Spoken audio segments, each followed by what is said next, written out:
Con el permiso de la presidenta, vengo a razonar la presentación de un voto en lo particular.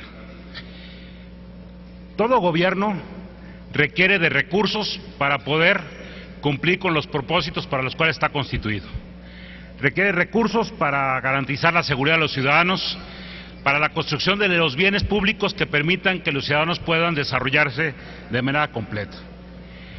La única forma, la principal forma que tiene para hacerse de estos recursos es a través de los impuestos.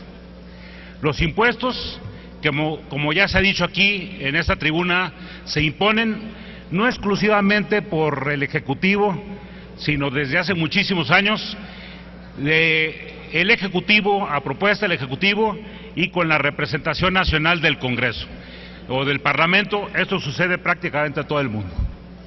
Y en todo el mundo hay acuerdos políticos que permiten la construcción de mayorías.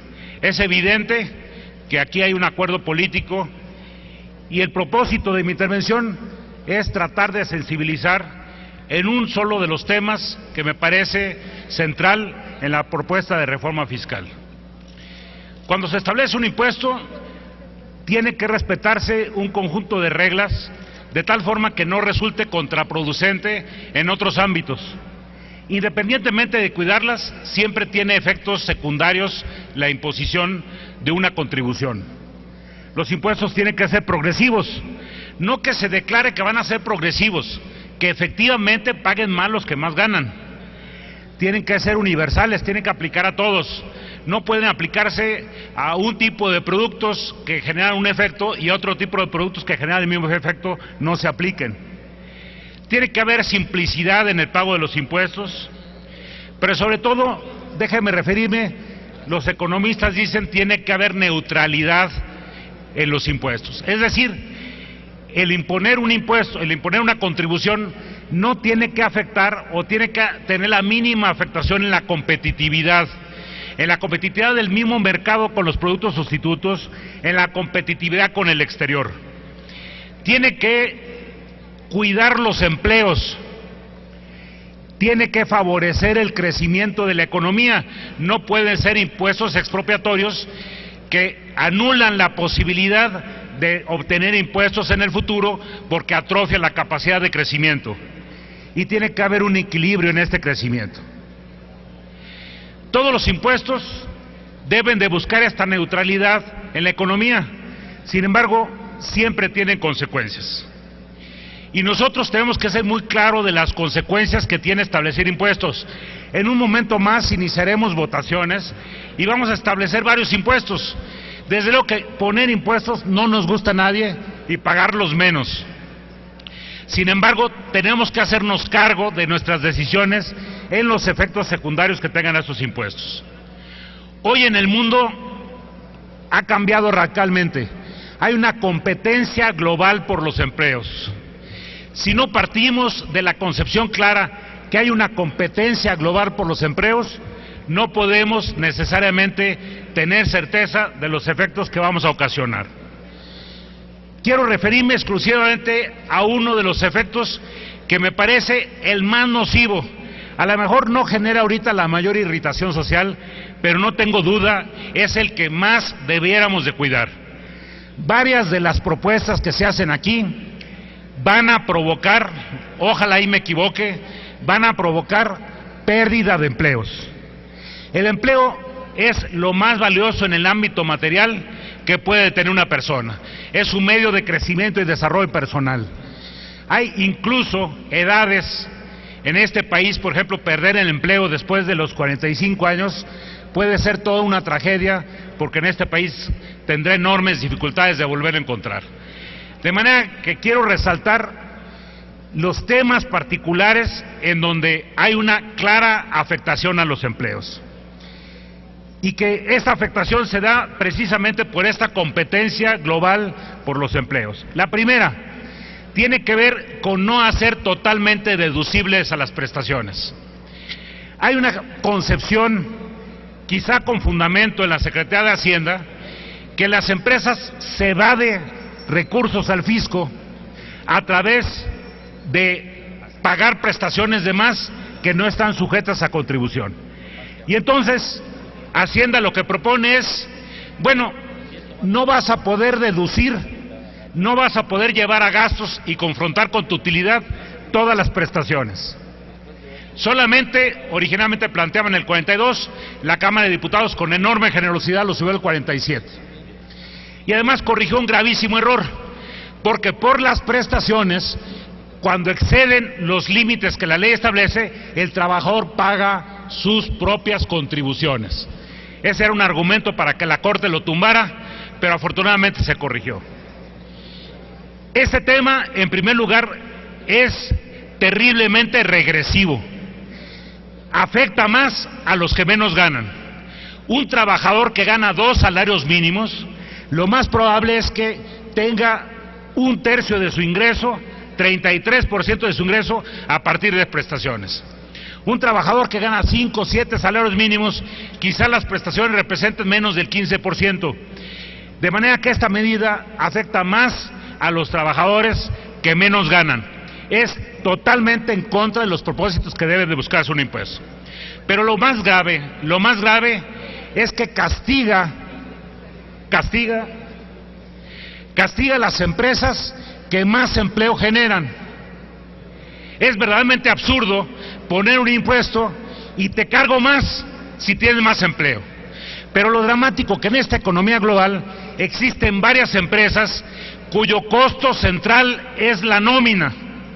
Déjenme poner un caso concreto y específico que existe en este país. Los call centers. Fundamentalmente su costo es nómina. Sus precios son internacionales porque trabajan para empresas de cualquier parte del mundo. Generan una gran cantidad de empleos de buena calidad.